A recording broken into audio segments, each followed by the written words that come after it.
Hello and good evening to everyone. Well, afternoon, depending on where you are in the world.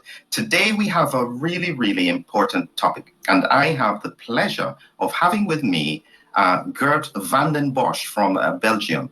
The difference is that Gert is truly an international vaccine developer, and he's here to share some very important and unique perspectives on where we are now in terms of the COVID pandemic.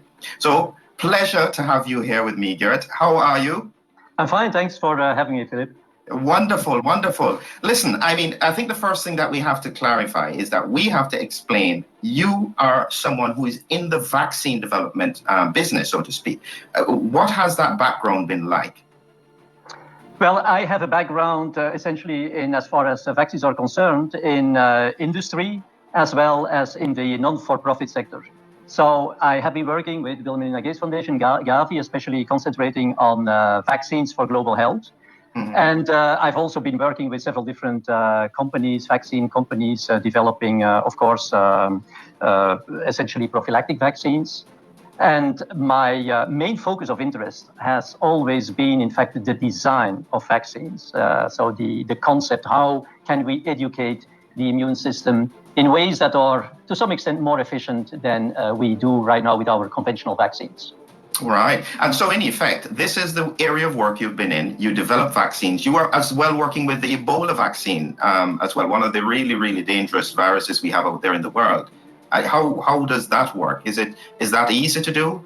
Well, I was not, let me be very clear, I was a coordinator of the Ebola program at Gavi. So we were interacting with several different vaccine companies that were developing Ebola vaccines, because it was important for Gavi to make the right choice, the right vaccine, in order for this vaccine to be rolled out in the Western African countries that had the severe Ebola crisis back a number of years ago. So that was not, let's say, operational, practical work. This was more a role of coordination, but of course was also a role of assessing what would be the impact of using some of these vaccines in larger populations and in an area where an epidemic is really going on, because that's a very particular and peculiar situation. Yes. And so, in effect, we've had so much success over the past 100 years with some very big breakthroughs with vaccines, smallpox, measles, mumps, rubella, polio. But we've struggled with other vaccines. It's without going into the details, because this is very difficult to get across. But is there a difference with how viruses operate that make some easier to get a vaccine for? Well, I think we have, Philip, essentially we need to distinguish, of course, between what we call acute self-limiting diseases. These are diseases that naturally come to an end, in a sense that ultimately the individual will eliminate the pathogen. Of course, some people may die, of course, let's be very clear. But those who survive will ultimately eliminate the pathogen. That is the vast majority of the vaccines we have been developing so far. I don't need to tell you that with other viruses, where we clearly see that they spread in a completely different way. They spread, for example, from cell to cell. They tend to be more intracellular. They tend to develop chronic infections where it's not self-limiting. It's not acute self-limiting. It's chronic. It is much more difficult. And that is the reason primarily is that most of the vaccines we are developing are still antibody-based vaccines. So we need these antibodies in the blood, or we need these antibodies to translate to the mucosa, for example, in order to capture the pathogen and to neutralize it. So some of the other bugs, they have a very insidious strategy, in the sense that they hide in cells that they can already at the mucosal barrier penetrate, immediately into cells, and then the cells may migrate, for example, to the lymph nodes. So they are shielded from the antibodies, and that makes it very, very difficult because we know that we can catch them to some extent in the blood. But what they do all the time is that they insert mutation and they fully escape to our antibody responses. So that makes it way more difficult. It's also more or less the reason why also against cancer, etc., we have not been extremely successful with vaccines as, I would say, standalone therapy. Yeah. Absolutely, yes. So it brings us into where we are with regards to COVID-19. Now, if we have 2020 vision at the moment, when we look back at the pandemic and where we started from, and I've always said that at the time when the pandemic started, when it got from China into Italy, into Europe, into the UK, I thought that the only way that we could manage this is to lock down and to prevent the spread of this very dangerous virus. we do have to stand back and see whether or not those decisions were correct. But as we said, hindsight is 2020. What would you say now as we look back at the decisions we made then? Were we about on the right track? Did we make any mistakes? Well, frankly speaking, from the very beginning, and I mean, there is many people who can witness this or testify this, I always said that it was a bad idea to do lockdowns that would also affect the younger people, that we would prevent younger people from having contact, from being exposed. Because remember, the big difference back then was, of course, that we had a viral strain, COVID strain, that was circulating, dominant strain, and that was not highly infectious as those that we are seeing right now. Of course, when a new virus gets into a population, it immediately gets to the folks that have, weak immunity. And we know these people. This is to a large majority, of course, elderly people that have underlying diseases or are otherwise immune suppressed, etc. And of course, I mean, it was certainly the right thing to do to protect these people and for them also to isolate. But we have to distinguish, frankly speaking, and that is what we have not been doing, between those people that have strong innate immunity. I mean, it's not, you cannot see, when you see a person, you don't know this, but we know that young people have quite decent innate immune response. And therefore, they are naturally protected. And even more, I mean, if they get in contact with coronavirus, it will boost their natural immunity. So therefore, from the very beginning, I disapproved, the fact that schools got closed and universities, and that youngsters were preventing even from having contact with each other. That situation is, of course, completely different if you look at vulnerable people. The virus comes in the population. There is no humoral immunity. There is no immunity at all, in fact. So nobody has been in contact. So the youngsters, they can rely on good innate immunity. Elderly people, I mean, the innate immunity is waning. It gets increasingly replaced by antigen-specific, by specific immunity as people get older. So these people very, very clearly needed to be protected. But it has taken a lot of time before we understood, in fact, how exactly the immune response and the virus were interacting. So there has been a lot of confusion, a lot of mistakes made. Mistakes, I mean, retrospectively. And that has also led to bad control right from the beginning, I would say. And, so with that in mind, and where we are now, as we are, as countries across the world have been drifting towards the Christmas period, there's still a rise in cases. Countries had to try and lock down, mask mandates, and so on. But we all had the hope that vaccines would come and break the cycle. This is where clearly now, from your expertise, you seem to have a different thought about how we should have been thinking about vaccines then and even now. What is your perspective? Well, my perspective was and still is that if you go to war, you better make sure that you have the right weapon. And the weapon in itself can be an excellent weapon. And that is what I'm saying really about the current vaccines. I mean, it's just brilliant people who have been making these vaccines in no time and with regulatory approval and everything. So the weapon in itself is excellent. Question is this the right weapon for the kind of war that is going on right now? And there my answer is definitely no. Because these are prophylactic vaccines, and prophylactic vaccines should typically not be administered to people who are exposed to high infectious pressure. So don't forget, we are administering these vaccines in the heat of a pandemic.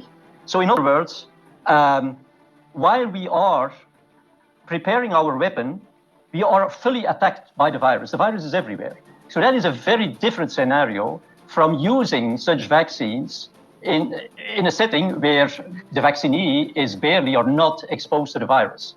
And I'm saying this because if you have a high infectious pressure, it's so easy for the virus to jump from one person to the other. So if your immune response, however, is just mounting, as we see right now with a number of people who get their first dose. They get their first dose, the antibodies are not fully mature, or titers are maybe not very high, so their immune response is suboptimal. But they are in the midst of this war. While they are mounting an immune response, they're fully attacked by the virus. And every single time, I mean, this is textbook knowledge, every single time you have an immune response that is suboptimal in the presence of an infection, in the presence of a virus that infects that person, you are at risk for immune escape. So that means that the virus can escape to the immune response. And that is why I'm saying that these vaccines, I mean, in their own right, are of course excellent, but to use them in the midst of a pandemic and do mass vaccination, because then you provide within a very short period of time the population with high antibody titers, so the virus comes under enormous pressure. I mean, that wouldn't matter if you can eradicate the virus, if you can prevent infection. But these vaccines don't prevent infection, they protect against disease. Because we are just, unfortunately, we look no further than the end of our nose, in the sense that hospitalization, that's all what counts, getting people away from the hospital. But in the meantime, we are not realizing that we give all the time during this pandemic, by our interventions, the opportunity to escape to the immune system. And that is, of course, a very, very, very dangerous thing, especially if we realize that these guys, they only need 10 hours to replicate. So it will think that by making new vaccines and new vaccine against the new infectious strains, we are going to catch up. It's impossible to catch up. I mean, the virus is not going to wait till we have those vaccines ready. I mean, this thing continues. And as I was saying, the thing is, I mean, if you do this in the midst of a pandemic, that is an enormous problem. These vaccines are excellent, but they are not made for administration to millions of people in the heat of a pandemic. So that is my point. Is this equivalent then, because you mentioned this in your paper, is this equivalent to using either a partial dose of antibiotics in an antimicrobial or in a bacterial infection, where you then produce superbugs? Is this the kind of example that you're alluding to? Well, that is a very good parallel. It's also the parallel I'm using actually in the paper we just posted on LinkedIn, which should be so open for everybody. I mean, it's pure science. Because as you were pointing out, Philip, the thing is, the rule is very simple. I mean, same with antibiotics. Either the antibiotics do not match very well with the bug. That's not good. That's why we are making antibiograms, to first identify which is this germ, and then we choose the antibiotics. We need to have a very good match, otherwise there could be resistance. So when I compare this to the current situation, do we have a good match with our antibodies? No, at this point in time, we don't have a good match anymore, because we have this kind of like almost heterologous variants, so that differ from the original strain. So the match isn't very good anymore, and hence we see people are still protected, but they are already shedding the virus. So that is one thing. The other thing is the quantity, of course. You tell people, you take your antibiotics according to the prescription. Please don't, as soon as you feel well, that doesn't mean that you can stop the antibiotics. Same here. And I give just one example. If you now give people just like one dose, I mean, they are in the process of mounting their antibodies. The antibodies still need to fully mature, etc. So this is a suboptimal situation. We are putting them in a suboptimal situation with regard to their immune protection. And on the other hand, they are in the midst of the war. They are fully attacked by all these kinds of highly infectious variants. So I mean, it's very clear that this is driving immune escape and will ultimately drive resistance to the vaccines. So my point is, yes, Flip, it's very similar. There is one difference. The virus needs living cells. I mean, if you're driving immune escape, but the guy has no chance to jump on somebody else, who cares? Mm-hmm. The situation is now different because we are in the midst of a war. There is a high infectious pressure. So the likelihood that an immune escape immediately finds another living cell, that means another host, is very, very high. It's per definition. It's the definition almost of a pandemic. Yeah, so it raises a simple question that somebody has put in front of us here, which is, it's perfectly common sense. What do we do? That question is very easy. I mean, we need to do a better job when we are confronted with situations that seem very dramatic, like, an epidemic. Our generation has not, been living in times where there are epidemics or pandemics. And so we immediately take action and jump on the beast with the tools we have, instead of analyzing what is really going on. And one thing that I thought was extremely interesting was, and it's something that was not really understood, we know that a number of people are asymptomatically infected. So they are infected, but they don't develop severe symptoms. Of course, they can have some mild symptoms, upper respiratory disease, whatever. So the question is, what exactly happens with those folks that they can eliminate the virus? They eliminate the virus. They will transmit it. They will shed it for like a week or so, and then they eliminate this. You could say, yeah, of course we know that antibodies eliminate. Oh, wait a minute. The antibodies come later. you have first the surge of, shedding of the virus, and it's only afterwards that you see, a moderate and short-lived raise of antibodies. So the antibodies cannot be responsible for elimination of the virus. So what is responsible for elimination of the virus? Luckily enough, we have a number of brilliant scientists, independent brilliant scientists, that have now increasingly been showing, and there is increasing evidence, that what in fact is happening is that NK cells are taking care of the virus. So NK cells, the virus gets into these epithelial cells and starts to replicate, but NK cells get activated and they will kill the cell, in which the virus tries to replicate. So I was saying that the virus needs to rely on a living cell. So you kill that cell, it's gone, it's all over. So why we have this solution? We have this solution in the pathogenesis because some people eliminate it. Absolutely. Right? Problem. I just wanted to clarify, because when you said NK cells, somebody may not quite know what you mean. So you mean non-killer cells, so it's a specific group of white blood cells. Non-killer cells, natural killer cells. Natural killer cells, sorry. Okay, yeah. Yes, natural killer cells, a special group of white blood cells that go and take out the virally infected cell. Yeah. Yes, you're right, is that because I have seen from a clinical perspective, very old patients who you would expect to be overwhelmed by the virus, and they have a few symptoms and then they're okay. So the body does manage to get rid of it in some cases. And so it raises the point that I've always been saying, is that we haven't spent enough time understanding how the virus impacts the body and understanding how the pandemic then will impact the world. We've spent all of our time just going for solutions. Has that been a mistake? Of course, this has been the most important mistake, I think. I'm not sure many people, and I was part of them. So in all modesty, I was part of them.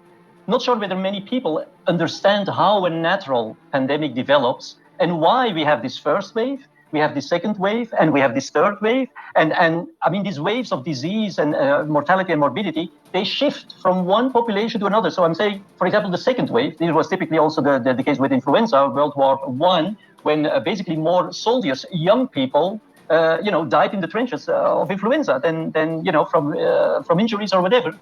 So first the elderly, weak immune system, etc. Then it gets to the wave of morbidity and mortality to the younger people, and then it gets back to people who have have antibodies.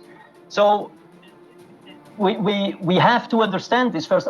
How does this come? Why all of a sudden does this wave of morbidity and mortality shift, for example? Why are the three waves? How do we explain this? And also, how does it come that some people are naturally protected and others are not? What are these mechanisms? What are these molecular mechanisms? Because if we make vaccines and all these things, at the end of the day, this is going to interact at the molecular level. And we have not been understanding this. I was just explaining, we don't understand our weapon because we don't understand that prophylactic vaccines should not be used in the midst of an epidemic. And we don't understand exactly what the virus is doing. So we go to a war and we don't know our enemy, we don't understand the strategy of our enemy, and we don't know how our weapon works. How is that going to go? So that is a fundamental problem to begin with. I understand, and I completely accept that. But at the same time, I am still thinking that if the governments don't respond in some way, because they have to be seen to be doing something, they seem to be in a lose-lose situation. If they don't do anything, they're going to be criticized, and if they do something, they're going to be criticized. Is that a fair statement to make? I don't think so. What was his oath of, what's the name of the guy? Hippocrates? Mm-hmm. You know the oath? The first, do no harm. Okay.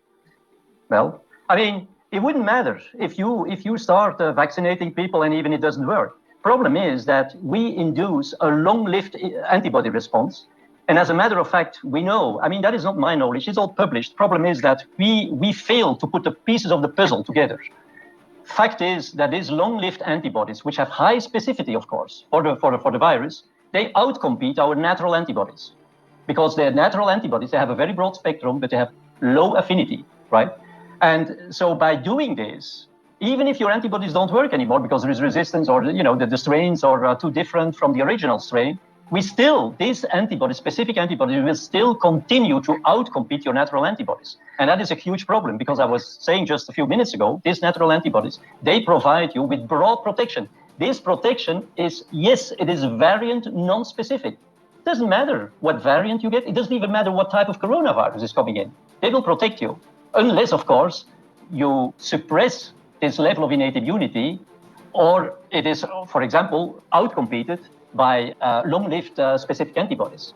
And so it's not like, okay, you missed it. Okay, let's try again. No, you did some harm. I mean, this is different from drugs. Immunizing somebody is installing a new software on your computer. Don't forget, I mean, these antibodies, they will be recalled every single time you're encountering a coronavirus, right? I mean, you cannot just erase this.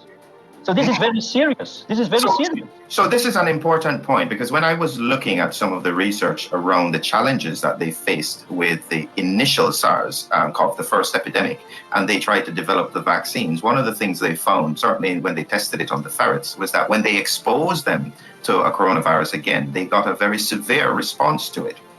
Is this what you're saying, that we are putting ourselves in a position where we can then have much more severe disease, even to viruses that should normally be quite benign? Well, Philip, you see all my passion and my conviction, but I mean, I've been the last to criticize the vaccines in terms of could they in some regard be unsafe, because you would have even this exacerbation of disease due to antibodies that doesn't match very well with the coronavirus they're exposed to, etc. I know there is reports on this, and there is a lot of serious thoughts about this. But I think what we are talking about right now, the epidemic or the pandemic problem of having a population that is at no point during the pandemic, and to a large extent due to our intervention, has not a strong immune response. I mean, this is already serious enough. This is more concerning than one or the other adverse event that could maybe elicited. I'm not downplaying it, but that could maybe be elicited because people have antibodies that do no longer match very well with the strain they were, or with the strain they are exposed to.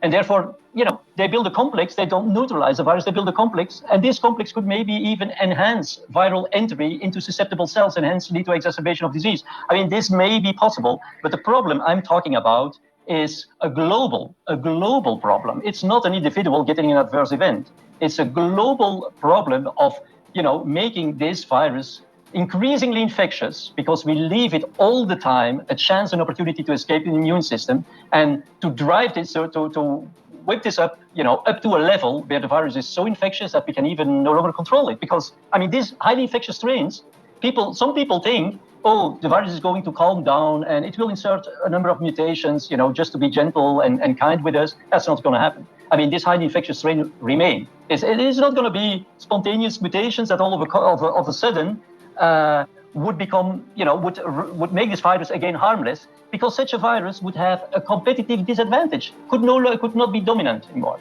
So that's not going to happen. So we're talking about a very, very, very serious problem here.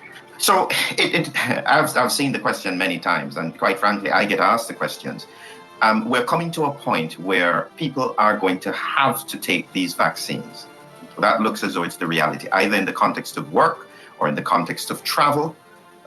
Based on what you're saying, they're in a lose-lose situation. What does this mean? Well, what does this mean is very clear. It's very clear what this is going to mean. So let's consider the consequences of this, both at the population level and at an individual level. Because I would well understand if for the population it's maybe not the best thing to do, but on an individual level, it's still okay. Yeah, then that's not an easy question.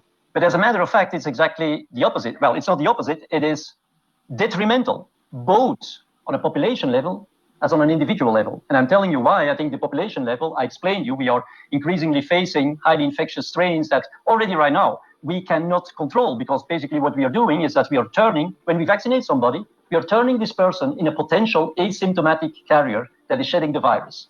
But at an individual level, I just told you that if you have these antibodies, and at some point, and I'm sure people can challenge me on this, but reality will prove it. I think we are very close to vaccine resistance right now. And it's not for nothing that already people start developing, new vaccines against the strains, etc. But what I was saying is that, okay, if you miss the shoot, okay, you could say nothing had happened. No, you are at the same time losing the most precious part of your immune system that you could ever imagine of. And that is your innate immune system.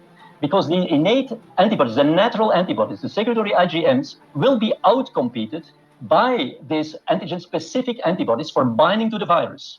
And that will be long-lived. That is a long-lived suppression, and you lose every protection against any viral variant or coronavirus variant, etc.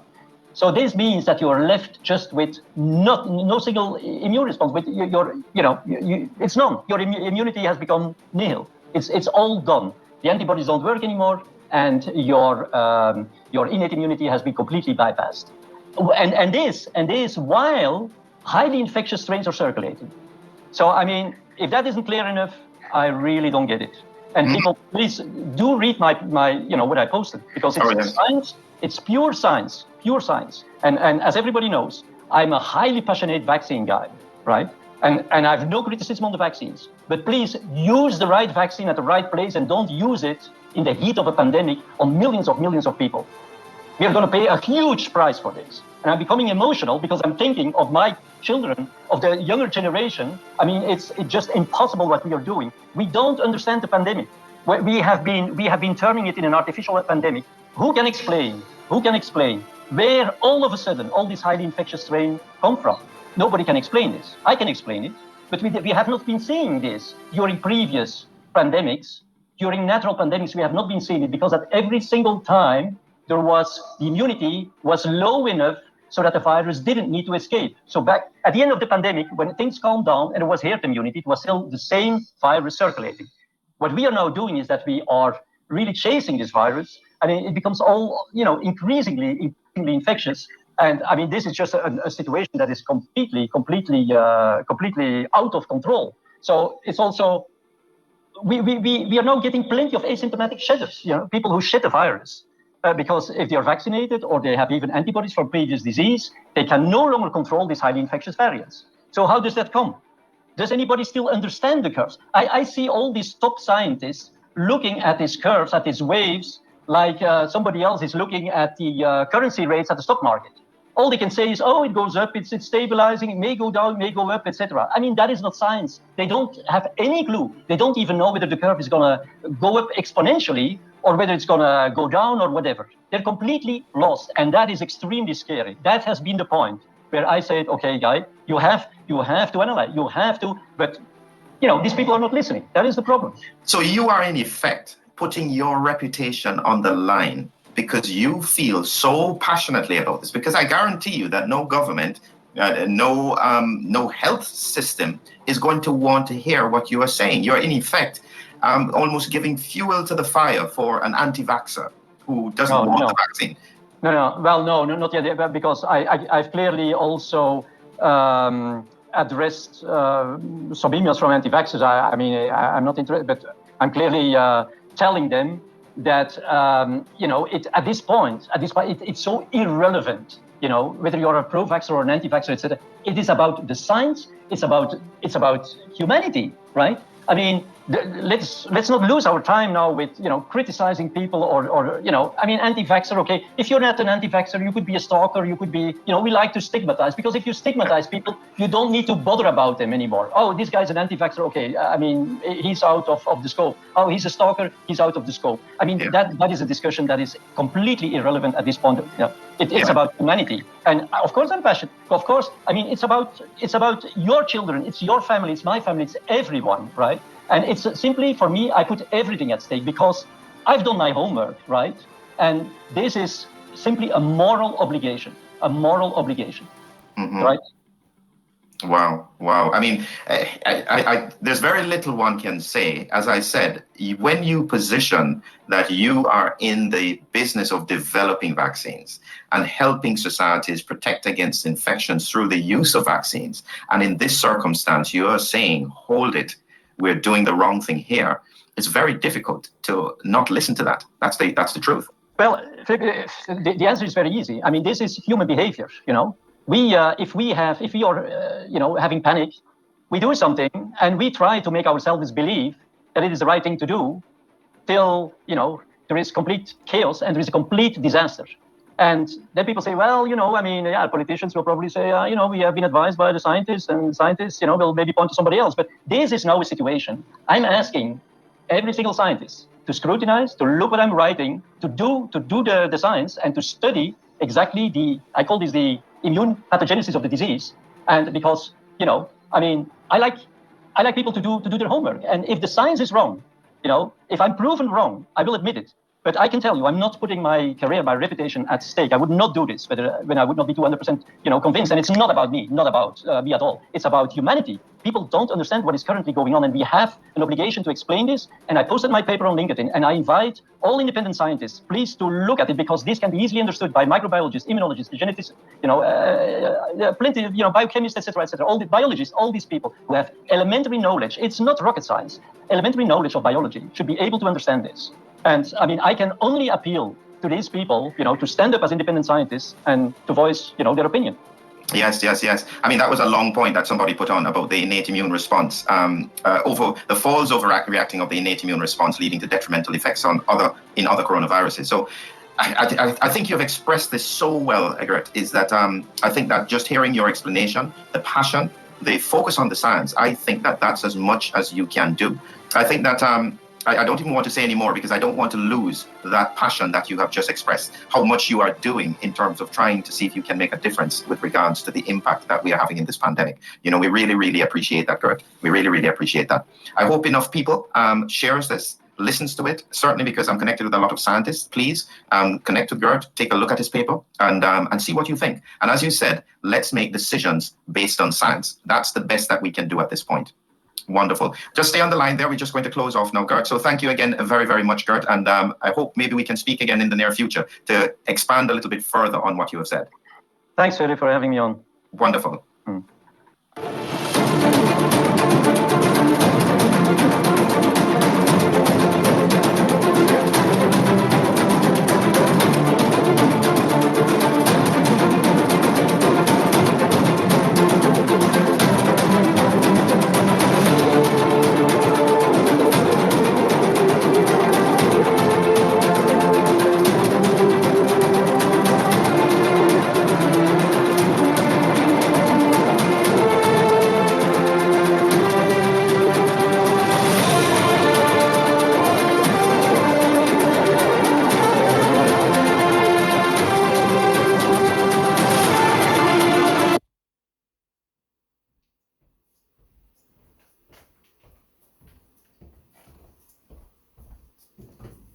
Joining us on the line is Governor Kristi Noem, lifelong farmer and rancher, 33rd governor of South Dakota.